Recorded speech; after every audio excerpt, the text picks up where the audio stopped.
love Chad Gable. He gets it. That guy gets it. He's so good. My husband, who can't retain any wrestlers' names, he knows as soon as he hears shoosh, he's like, oh God. He knows that guy.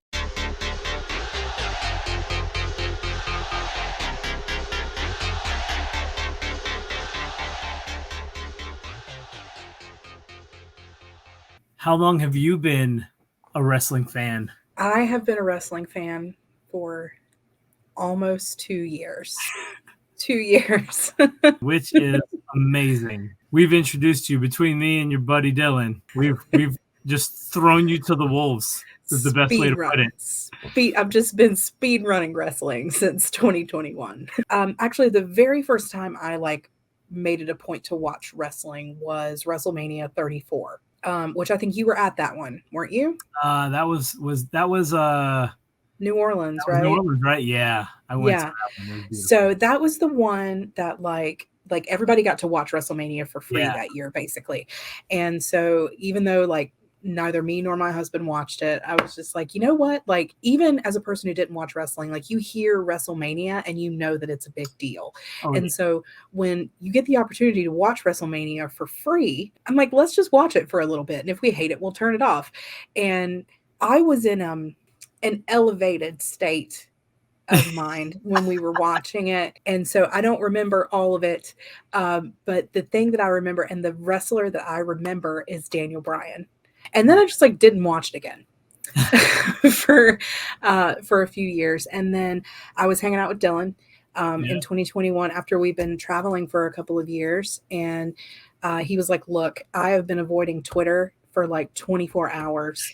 I need to watch this pay-per-view, which was AEW All Out 2021. And he's like, is it okay if we watch this? And I was like, absolutely. Let's hang out and let's watch this. It's awesome. And that was, CM Punk's return to the ring against Darby Allin. We got the debut of Adam Cole. And the thing is, he had already been spoiled to the end of All Out. And he knew that Bryan Danielson was going to walk out at the end of that show. And he did not tell me because he wanted to see the reaction on my face when I saw Bryan Danielson walk out, because that's the only wrestler I remembered from the one other wrestling thing that I watched. Even though he was known as Daniel Bryan then. It was the only thing I remembered. He just knew that I was going to be really excited about that. And that whole show was just great. And then after that, I just started watching Dynamite and Rampage every week. And then eventually I started watching WWE too. But it's been an interesting 18 to 20 months. Oh yeah. I mean, it was kind of great. Yeah. Yeah. It's been a fun time. And I don't know, just in the world we live in where everything has just been so difficult the last few years, it's really nice to just watch something that allows me to just suspend my disbelief. And sometimes it can be really absurd, but that's what's really great about it. Wrestling is absurd. Oh yeah. But that's part of what makes it wonderful. No, yeah. And I feel honored because I've taken you to a lot of your first shows, yes, their first AEW live event when we went to Battle of the Belts. And then we also got dark tapings while we were there. And it was just so much extra. And then we did New Japan together. And we've done GCW. And then we've done some local indies like the AMLs and the PWFs. And then, so awesome. Yeah. So I'm happy that I'm part of this journey with you. Yeah. I really wish I'd started watching wrestling a long time ago. I'm we would have been doing this forever and a day ago. Oh, seriously, right? Considering I never hid the fact that I was a wrestling fan in high school. I didn't care who knew. I was down. I was like, look, wrestling's fun. I don't care if it's fake. I'm like, let me see you jump off of a table or land onto a table barebacked. Yeah. You can't do it. And I mean, I wrestled in high school. We wrestled when we really wrestled, and we were like, dude, when you hip toss somebody and they land, it hurts. I don't care how well you know how to land. We learned. They taught us how to land, and it still sucked. So, so there's a level of real to what everyone calls fake for sure. It's the way I always say it is it's not fake, it's scripted. Yes, and that's correct. That's the best way to say it. was it Suzuki versus Danielson? Like, I think they had a damn near like bloody chests at the end of that. Like, you can't tell me they weren't actually hitting each other. Oh yeah. You know, that's not fake. They were for real hitting each other, but it's scripted, and that's fine. That's Yeah. the thing about wrestling is like it's a form of storytelling when done Entertain properly. me. That's what I Yeah, want. it's a form of storytelling. Tell me a story. I don't care what story, just Exactly. tell me a good one. That's all that matters. Oh yeah. I'm And with that's what I really love about it. It's like it's you. Good deal. comedy and drama and fantasy. Like look at the Yeah. House of Black. You know, those are some My spooky dude. dudes. Yeah, I love them. Very young into the wrestling. Yes. A toddler. Yes. Yeah. What Right. what I really enjoy is giving you insight on things that are happening and what it's paying tribute to, or like, stuff like that. Or like, hey, they did this because this happened. And then you go look at that and you're like, oh my goodness. So I Yeah. love getting to see your reactions firsthand on some of the things that you like see now and understand where it came from.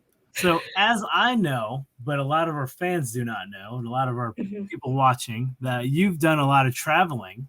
May not have been for wrestling, but you've done a lot of traveling, especially when you and Peter took the idea of, hey, we're gonna travel and work on the road.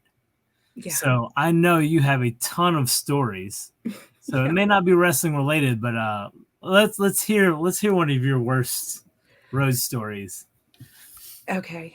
Um, so yeah, so the thing about living in an RV is that you live in a rolling earthquake. We would stay at jobs, we would work seasonal jobs or temporary jobs in different locations, and each job we had was around 3 months long. So we were in one spot for about 3 months, and then we pull up stakes and drive to the next job. Things are always breaking. And we had an older RV because when we first set out, we decided not to buy a brand new RV to do the full time RV life thing because we didn't want to get out there and 3 months later just decide that we hated it. So we just bought an older camper. We bought a 1996 Coachman Class C. It had no slides, no slide outs. It's just like your standard Class C camper, and it's it served us well. We named it the Millennium Falcon, and it was great. It saw a lot, and probably the worst thing that happened in the vein of something's always broken. Um, we were traveling east through Montana on our way to our next job, which was at a beet harvest in eastern Montana, Sydney, Montana. And you're like, where exactly? Nowhere. So we're on our way to Sydney from western Wyoming. So we've been driving for about 3 days, and because we didn't do like long travel days because you get tired, and like when you're driving a 30-foot vehicle and towing your vehicle behind it, like you want to be alert. So we tried not to travel more than like 5 or 6 hours a day. So this was day 3 of our travel. We are like half an hour from our destination. I'm really excited to get somewhere with a hot shower and and to just like put our feet down for a little bit. And we hear something. We're on this 2-lane highway in Montana. The speed limit is 70 miles an hour, and our RV barely goes that fast, especially when it's loaded down with all of our stuff and we're towing our Mazda behind it. And so we're driving down this Montana highway. The wind is blowing so hard because we could feel it like moving the RV, and the wind was like blowing across the front of our vehicle. Like it was blowing perpendicular to the highway. Hmm. And all of a sudden we hear like a loud ripping noise on the passenger side of the RV. And so what had happened was, one second. Give me a visual. Yeah, one Oh, second. awesome. So like this is my camper. This is my Yep. camper. Oh God, it's green. Damn It's it. great. It's all good. I can see it. So the facade, because the wind is blowing across the front of the camper, Yep. the wind somehow is like it's like flexing or something. The facade flips back and is just blowing in the wind as we continue to drive. I think it was 65 miles an hour Oh, down the Montana highway. So we hear this and we can't see it. It's above the cab where we're sitting, where this is happening. And so Peter pulls over and I see him walk around the front of the RV and I'm still sitting in the passenger side and I just see him look up and I see him mouth the words, "Oh fuck." yeah. And then I lean, and then that's when I can see like where the laminate or whatever on the outside has like bent back and is just like dangling in the wind. So, like I said, we're half an hour from our location. There is nowhere. It is Montana pastures on like Yeah. both sides of the road. There's no one to call for help. There's nothing to do. So Peter gets our ladder and our roll of Gorilla Tape from the back compartment, and he gets up on the side of the camper and he is just layering Gorilla Tape like one over the other, just putting our poor house back together. So that we can get 30 minutes down the road to the campground where we're supposed to be staying for the next 5 weeks.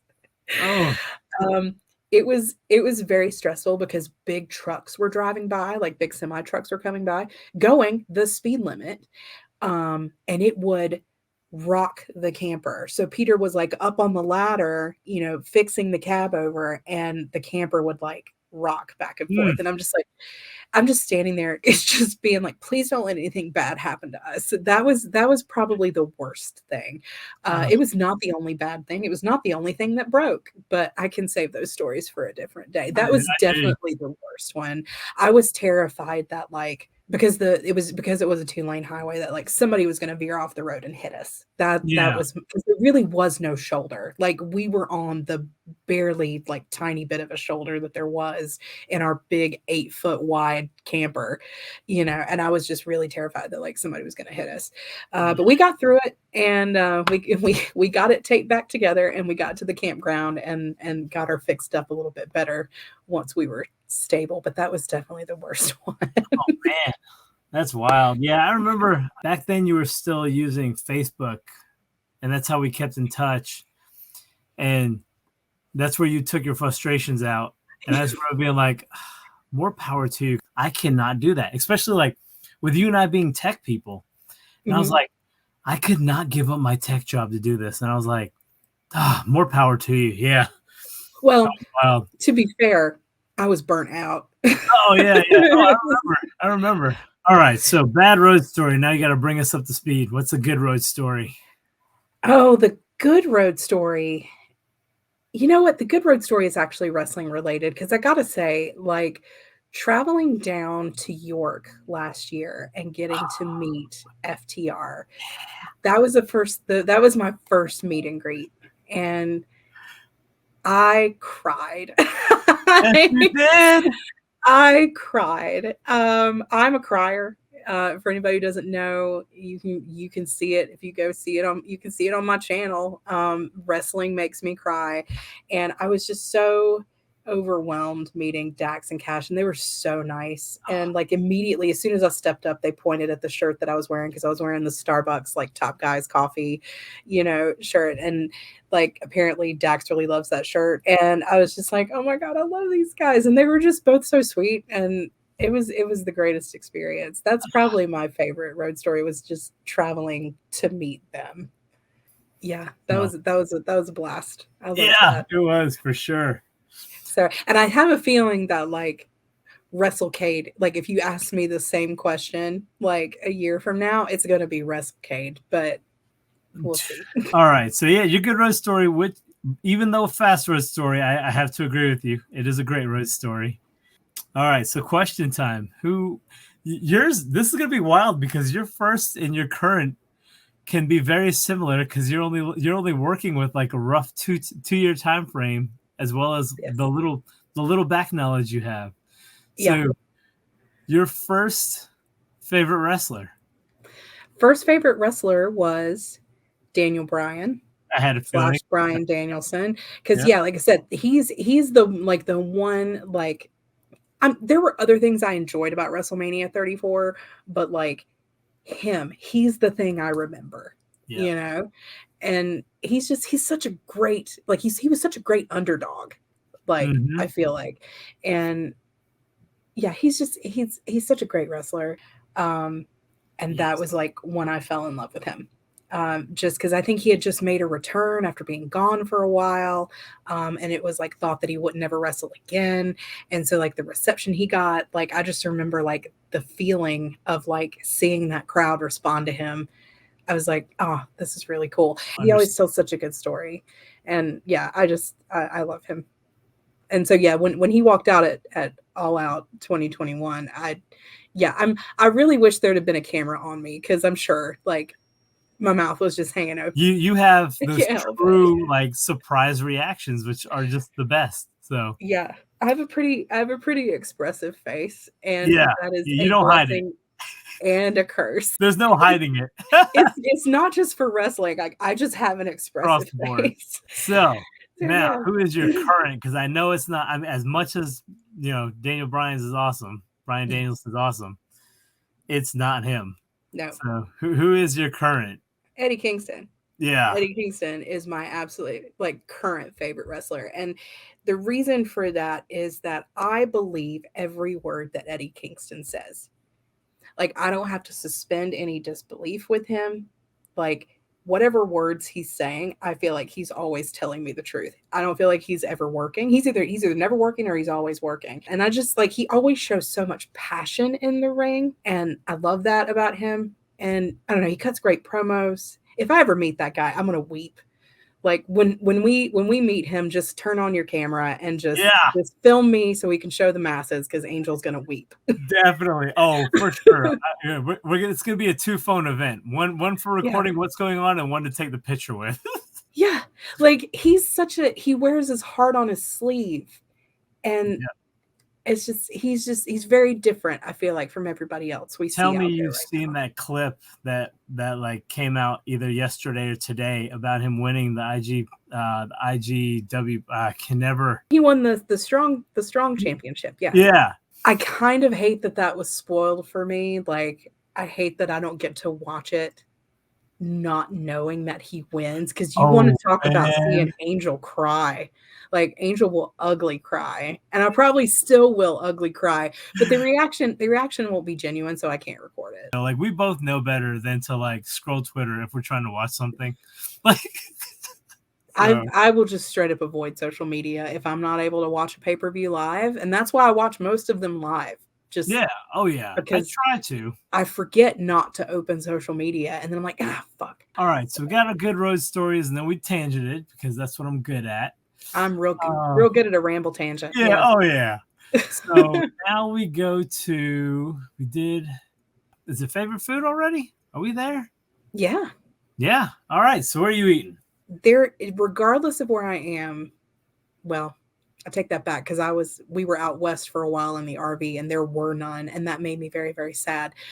But if I can find a Waffle House, yeah, that's where I'm going every single time, especially if I'm in an unfamiliar area. Now, I take that back. If I'm in an unfamiliar area and it's like a meal time, like it's dinner time, I'll try to find like a local place, you know, like a hole in the wall, like somewhere I can get like some authentic food. If it's late at night, or we would stop when we were traveling on the road, because they're always open and they're everywhere, and you can get consistently good food at a Waffle House. And it doesn't matter like where I go, like my order will always taste the same. I always get the all-star with 2 eggs over medium, the hash browns scattered well with city ham and a pecan waffle. Like, and it always tastes the same. Nice. But yeah, I'm definitely like a Waffle House girl. And the thing is, before I met my husband, I wasn't. It was not a place that my parents and I ever went to eat when I was growing up, and it was not anywhere that anybody I knew went to eat. So I didn't know anything about Waffle House. I just knew that it was open all the time, and then like truckers went there. When I met Peter's like, we should go to Waffle House. And I'm like, really? Like, won't I get sick if I go there? That kind of thing. He's like, no, he's like, the food is fine. Come with me. And so, yeah, my husband made me like a Waffle House convert. But that's funny. And I guess we're down to our final question. Shit. What's your favorite wrestling match? See, I only have like a short catalog to work with. Yeah. And I mean, I have seen some iconic matches, but if I have to go with like a match that I saw for like got to experience for the first time like everybody else did. I know it's really recent, but I got to go with Kenny Omega versus Will Ospreay at Forbidden Door. Oh, wow. It sent me through all the emotions. I've never had a wrestling match make me feel like that before, where like I wanted, like I laughed and cheered and cried and like my heart was about to beat out of its chest. It's just two incredible wrestlers doing their thing. Like Yeah. I knew it was going to be great and I was not prepared. Yeah, no, that's awesome. So yeah. Yeah, now if I have to, if I'm thinking about like the other matches that I've watched, like the older matches and stuff that I've watched like from my channel, honestly, probably my favorite out of all the matches I've watched from my channel is probably Shawn Michaels versus Hulk Hogan. Like, and I know that it's like the funniest answer, but like I had such a good time watching that match, and I had the best time editing that, like the reaction to that match. Well, just because you have to like you're watching it over and over and over again. And the thing is, what was great, well, what was great and not so great was like I'm trying to edit myself and like what parts of my commentary I want in the video, but I keep getting distracted by the match in the top corner of the screen because I want to keep watching it. What I really liked about that reaction when you did that one is the clip that you found has Scott Hall giving his own commentary. And I also think that added to it for me was Scott Hall's commentary. And I got really tickled when he was just like, oh, yeah, Shawn's going to get him in the sharpshooter like he did Brett. And he's still bitching about it. But yeah, that's probably my favorite one that I've watched just because it was just a genuinely fun time.